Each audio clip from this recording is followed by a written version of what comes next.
ప్రజలందరికీ నమస్కారము. ఈ ఒక రోజు ప్రోగ్రామ్ గురించి ఒక వారం ముందు వాళ్ళు వచ్చి చెప్పినప్పుడు ఖచ్చితంగా అటెండ్ అవుతామని అనుకున్నాము. ఎందుకంటే ఈ బర్డ్ ఫ్లూ సంబంధించి ప్రజల దగ్గర చాలా అపోహలు ఉన్నాయి. నిజంగా చికెన్ ఐటమ్స్ వాడుకోవచ్చా, చికెన్ తినచ్చా అని సంబంధించి చాలా వరకు ప్రజల్లో డౌట్లు ఉన్నాయి.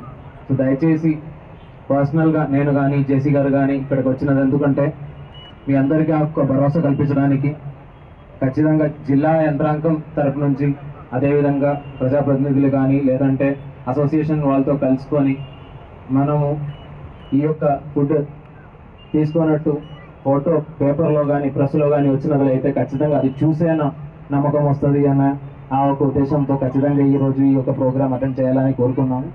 దాని కాబట్టి ఈరోజు రావడం జరిగింది. ఇక్కడ చూసినట్లయితే చాలా వరకు ఈ అపోహలన్నీ కూడా ఏం పెద్దగా లేదు. చాలామంది జనాలు వచ్చి ఉన్నారు, సుమారుగా ఒక 3000 మంది పైన వచ్చినట్టు అనిపిస్తుంది.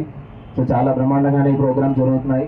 వచ్చేసిన మీరు అందరికీ కూడా నా నమస్కారము. అదేవిధంగా మీరు వెనక్కి వెళ్ళి మీ ఫ్యామిలీలో కూడా దీనికి సంబంధించిన ఇవన్నీ కూడా ఎటువంటి ఇబ్బంది ఏమీ లేదు.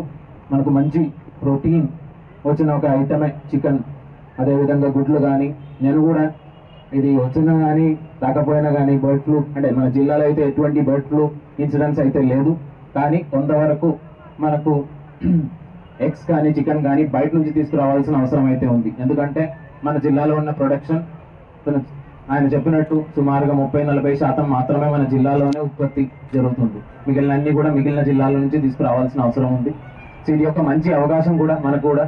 ఎందుకంటే జిల్లాలో ఉన్న ఉత్పత్తి పెరిగినట్లయితే మనకు కొన్ని లైవ్లీహుడ్ కూడా పెంచుకోవడానికి అవుతుంది. ఖచ్చితంగా గవర్నమెంట్ తరపు నుంచి ఒకవేళ మీరు లైఫ్ స్టాక్ ఫార్మ్స్ ఏదైనా పెట్టుకోవాలంటే ఖచ్చితంగా లోనింగ్ కూడా మన బ్యాంక్స్ ద్వారా, అదేవిధంగా ఇండస్ట్రీస్ డిపార్ట్మెంట్ ద్వారా పిఎంఈజీపీ స్కీమ్ ఉంది, ఎంప్లాయ్మెంట్ గ్యారంటీ ఒక ప్రోగ్రామ్ ఉంది, prime minister's employment guarantee program అని చెప్పి ఆ ప్రోగ్రామ్ కింద కూడా కొంత సబ్సిడీతో లోన్ ఇప్పించడానికి సిద్ధంగా ఉన్నాము. సో దయచేసి అందరూ కూడా ఇక్కడ వచ్చి మీరు ఈ యొక్క ఫుడ్ ఐటమ్ టేస్ట్ చేసిన దీంతో పాటు దీనిలో కొంతమంది అయినా ఎంటర్ప్రెనర్స్గా చేంజ్ అయ్యి ఈ యొక్క యాక్టివిటీ లైవ్లీహుడ్ కింద తీసుకుంటారని అనుకున్నాము. అదేవిధంగా నేను కూడా అంటే రోజు కొంత టైం ఒక అరగంట గంట జిమ్కి వెళ్తాము. జిమ్కి వెళ్ళిన తర్వాత కొద్దిగా ప్రోటీన్ రావాలంటే చికెన్ అండ్ ఎగ్ తినాల్సినదే తప్పదు. అది లేకుండా ఆ ఒక ప్రోటీన్ కంటెంట్ అయితే రాదు. సో అది బర్డ్ ఫ్లూ న్యూస్ వచ్చిన ముందు కూడా తీసుకుంటున్నాము, వచ్చిన తర్వాత